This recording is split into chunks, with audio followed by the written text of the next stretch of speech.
The sound of steel grinding against rusted iron is the only heartbeat left in this valley. It is a rhythmic, mournful pulse that echoes off the steep, emerald-clothed mountains of rural Japan, a sound that has become a funeral march for a world that is quietly, steadily ceasing to exist.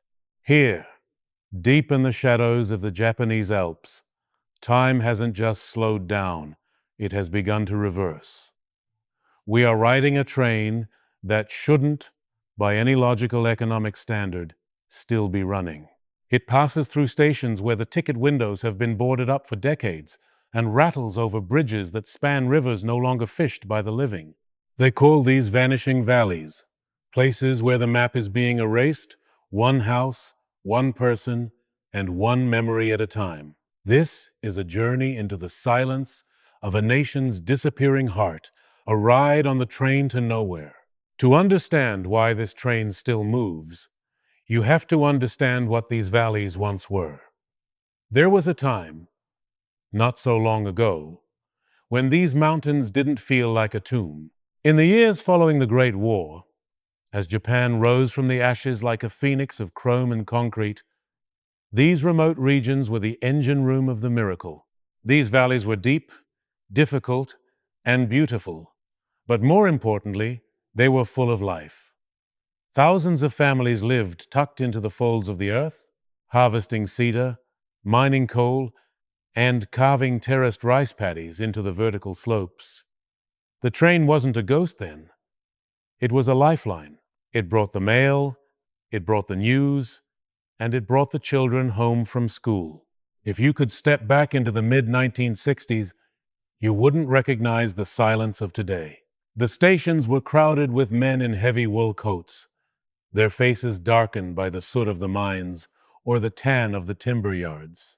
Markets thrived near the tracks, the air thick with the smell of grilled fish and the shouting of vendors. There were cinemas, bathhouses, and shrines where the bells never stopped ringing. In those days, the idea that these places could ever be empty was unthinkable. The mountains were a promise of permanence. But every story of a great rise contains the seeds of its own fall, and for the vanishing valleys, the end began with a whisper before it became a roar. The decline didn't happen overnight. It was a slow, agonizing erosion that mirrored the changing soul of the country.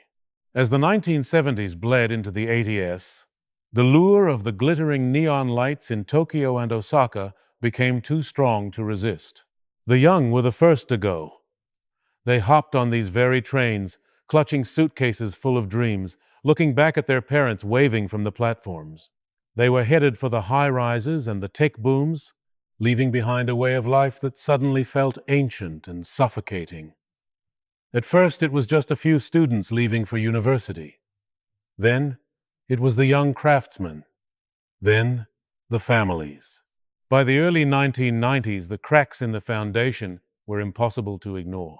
In 1992, the valley's largest timber mill, which had provided jobs for 3 generations of local men, finally fell silent. The rhythmic scream of the saws was replaced by a stillness that felt heavy, almost physical. When the mill closed, the local grocery store followed just 6 months later, its shelves cleared of miso and rice for the last time. The owner didn't even bother to take down the open sign. He simply turned the lock and walked away. It was the first of many locks that would never be turned again. As the population thinned, the rhythm of daily life began to stutter. In 1996, the local hospital, once a hub of activity, reduced its services to a single visiting doctor who came only once a week. By 1998, the post office, the social anchor of the community, shuttered its windows. For the elderly who remained, the world was shrinking. The train, once a symbol of connection, began to feel like a countdown. Each year, there were fewer passengers. Each year, the vegetation crawled closer to the tracks, the vines of the mountains trying to reclaim the steel. But perhaps the most profound moment of loss came in the autumn of 2003. That was the year the local elementary school held its final graduation ceremony. There were only two students left, a boy and a girl who had spent their entire childhoods in classrooms designed for hundreds. On that final day, the village gathered to watch them receive their diplomas. There were no younger children to take their place. When the principal turned off the lights and locked the heavy oak doors, the sound of the key turning echoed through the valley like a gunshot. The sound of children's laughter, a sound that had defined these slopes for 1,000 years, was gone, and with it, the valley's future seemed to evaporate. Now, as the train pulls into a station that looks more like a ruin than a transit hub, you begin to see the physical toll of this abandonment. The wooden benches on the platform are rotting, covered in a thick carpet of moss. The schedule on the wall is yellowed and peeling, showing times for trains that haven't run in a decade. There is a strange, eerie beauty to it, the way nature is meticulously dismantling what man built. But it's a beauty tinged with an overwhelming sense of melancholy. You look out the window and see houses with collapsed roofs, their insides visible like open wounds. You see kitchens with tea sets still sitting on the tables, covered in 20 years of dust, as if the residents expected to come back any minute. But they never did. And they never will. What remains are the left-behinds, the elderly, who refuse to leave the only homes they have ever known. They are the guardians of a ghost world. You see them sometimes from the train window, bent double in their small gardens, tending to a few stalks of onions or radishes. They don't look up when the train passes. They've seen it go by thousands of times, and they know that soon, even this last connection to the outside world might vanish. There is a mystery in their persistence. Why stay in a place that the rest of the world has forgotten? What is it like to be the last person to remember the name of a street or the story of a neighbor? The train carries on, deeper into the mist. The tracks grow unsteadier here, the vibration of the carriage becoming a violent shudder. We are entering the heart of the Genkai Shuraku, the marginal villages. These are communities where more than half the population is over the age of 65, places that are considered to be on the very edge of physical extinction. In these parts of the valley, the forest doesn't just surround the houses, it consumes them. Trees grow through floorboards, and ivy masks the shape of cars left in driveways. It was in 2007 that the valley's only cinema, a small wooden building with hand-painted posters, finally stopped showing films. Its last screening was a blurred, flickering reel of a movie from the 1950s, attended by 4 people. When the projector was switched off, a darkness settled over the valley that felt permanent. Then, in 2010, the bus route that connected the upper villages to the train station was cancelled due to lack of ridership. The elderly were now truly stranded, reliant on the kindness of neighbors who were often just as frail as they were. Every closure, every cancellation was another brick in the wall of isolation. And yet, the train continues to run. It is a strange anomaly of Japanese society, a commitment to service that defies profit. But even this commitment has its limits. The whispers on the wind suggest that this line's days are numbered. The train to nowhere is reaching the end of its tracks, and as we move further into the shadows of the peaks, you can't help but wonder, what happens to a place when the last light goes out? What happens to the history of a valley when there is no one left to tell its story? The mystery isn't just in why these people left, but in what they left behind and what is waiting for us at the very last stop. As the train plunges into a long, lightless tunnel, the world outside vanishes completely. The roar of the engine becomes deafening, trapped by the cold stone walls that were blasted through the mountain nearly a century ago. In the darkness, you're left with nothing but the vibration of the seat and the heavy realization of where this path is leading. For decades, these tunnels were seen as triumphs of engineering, symbols of a nation that refused to be deterred by geography. But today, they feel like passages to a forgotten realm. When the light finally returns, the landscape has changed. The valley has narrowed, the mountains pressing in as if trying to reclaim the narrow strip of flat land where the tracks lie. The economic collapse that sealed the fate of these valleys wasn't a sudden explosion. It was a slow, freezing winter.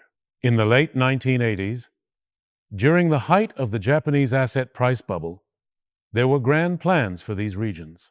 Developers spoke of luxury mountain resorts, high-speed rail links, and a new era of rural chic that would bring city dwellers back to the countryside. But when the bubble burst in the early 90s, those dreams didn't just stall, they withered on the vine. The capital flowed back to Tokyo, and the lost decades began. For the vanishing valleys, this meant the end of investment. The infrastructure that was supposed to save them became a burden the state could no longer justify. By 2014, the decay reached the town's financial heart. The local credit union, which had managed the life savings of farmers and miners for 70 years, finally closed its doors. It wasn't just a loss of money, it was a loss of trust. When the bank leaves, the message is clear. Your future is no longer a sound investment. People began to stop repairing their homes. Why fix a leaking roof when there is no one to inherit the house? Why paint a fence when the street is empty? The aesthetic of the valley shifted from lived in to survived in. Looking out the window now, you see the IKEA, the ghost houses. Japan is currently haunted by millions of these abandoned structures. But here in the valleys, they take on a more tragic character. These aren't just empty buildings. They are time capsules. Through a broken window, you might see a calendar on the wall from 1999, or a child's backpack left by the door. In 2016, a local census revealed a chilling statistic. In some of these hamlets, the number of abandoned houses had finally surpassed the number of occupied ones. The ghosts, it seems, now hold the majority. The train slows as it approaches a small station, but the brakes don't squeal the way they used to. There is so much rust on the rails that the friction is dampened. This is a request stop. If no one is standing on the platform, and no one rings the bell inside, the train simply glides past. Today, the platform is empty. But as we pass, you notice something strange. There are figures standing near the station entrance. They don't move. They don't blink. Upon closer inspection, your blood runs cold. They aren't people at all. They are life-sized dolls, dressed in old clothes, their faces painted with permanent, silent smiles. This is the valley's response to the loneliness. In several of these disappearing towns, the remaining residents have begun to populate the streets with scarecrows to replace the neighbors who have died or moved away. There is a scarecrow waiting for a bus that no longer comes. There is a scarecrow fishing in a stream where the trout disappeared years ago. It is a surreal, heartbreaking attempt to keep the spirit of the community alive, a physical manifestation of the memory of what used to be. But in the twilight, as the train's headlights catch their button eyes, it feels like a scene from a dream you can't wake up from. The year 2018 marked another turning point in the valley's slow retreat.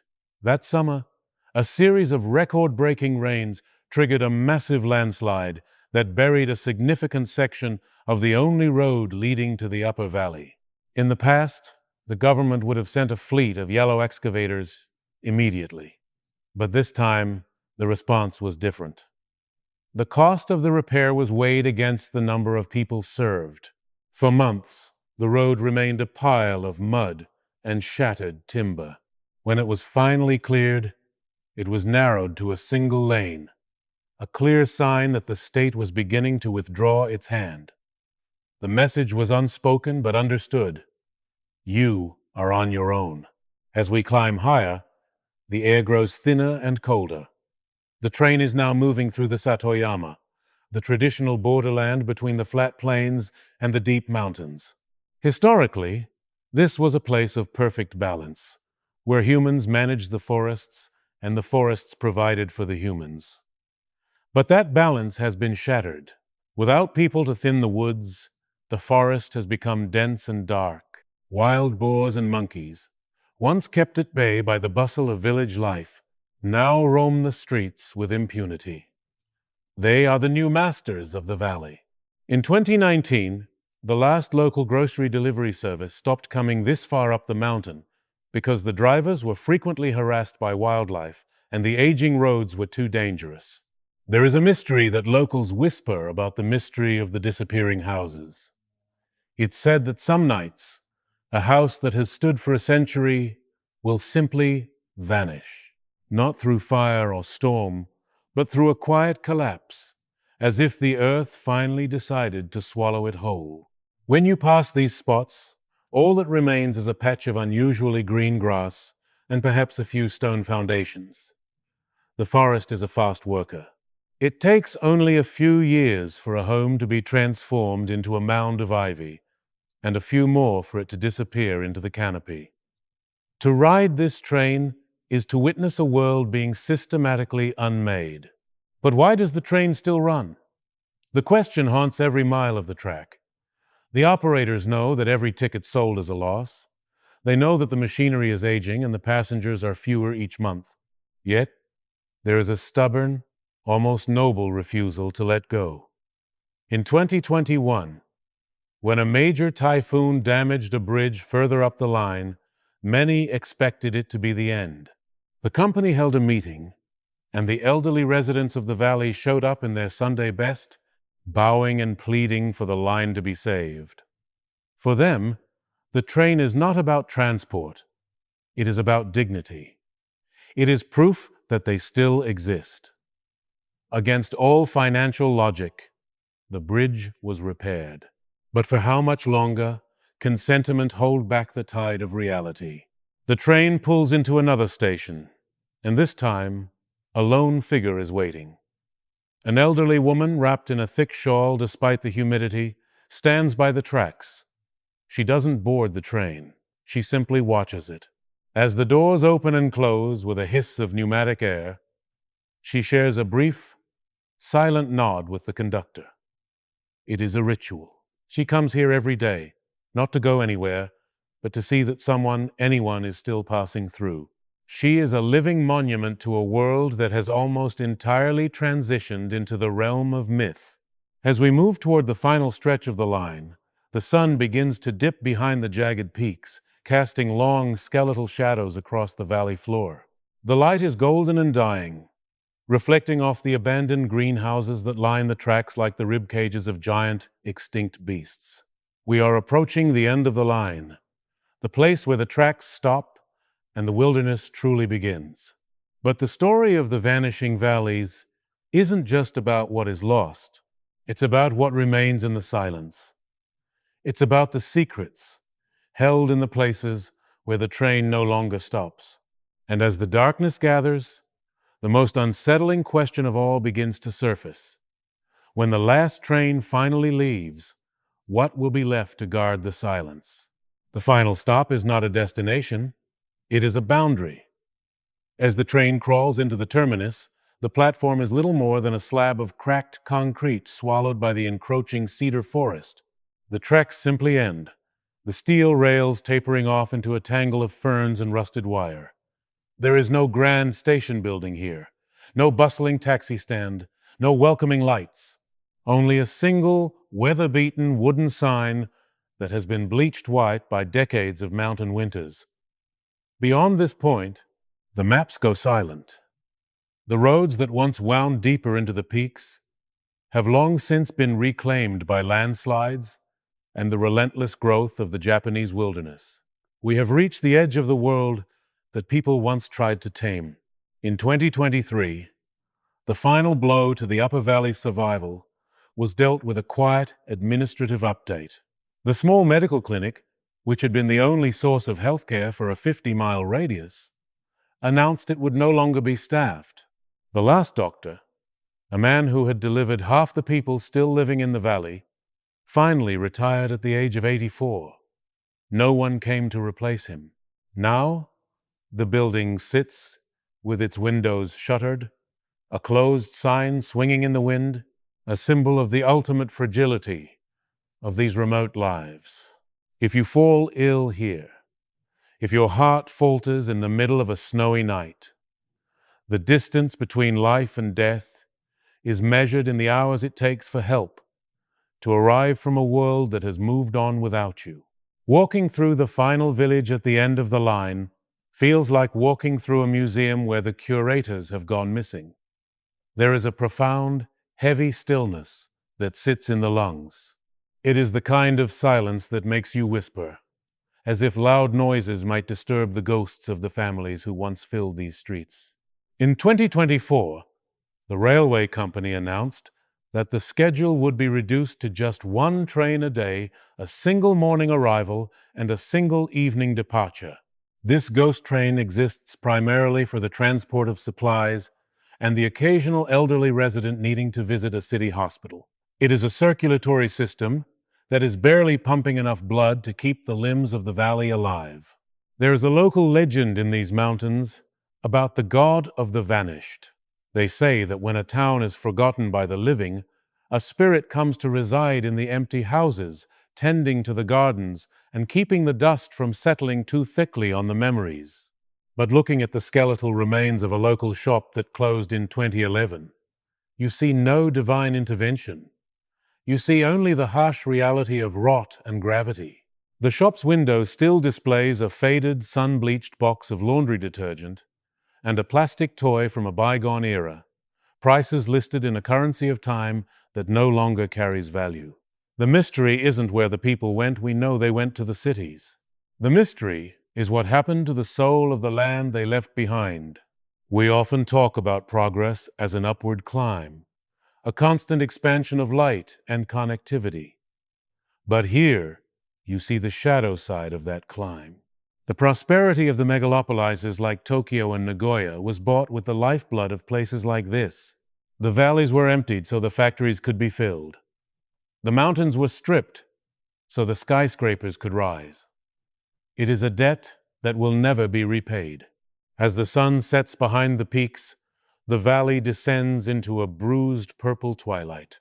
This is the hour when the boundary between the past and the present feels thinnest. You can almost hear the phantom echoes of the 1970s, the sound of a neighbor calling out a greeting, the clink of ceramic bowls, the low hum of a television broadcasting the evening news. But the echoes are just a trick of the wind. The reality is the kodakushi, the lonely deaths. Every few months, a light that has burned in a window for 60 years finally goes out. Sometimes it takes weeks for anyone to notice. In 2025, the local authorities began using smart meters on the water lines of the remaining houses, not to bill the residents, but to monitor if any water is being used at all. If the meter doesn't move for 24 hours, a signal is sent to the nearest town, miles away. It is a technological solution to a human tragedy, a way to ensure that the last residents don't disappear entirely unnoticed. The train begins its evening departure, the engine groaning as it prepares to pull away from the terminus for the last time today. As it moves, the headlights sweep across an old community hall. On the wall, there is a faded mural, painted by school children in the late 1980s. It depicts a vibrant future, high-speed trains, smiling families, and lush green forests. It was a vision of a world that never arrived.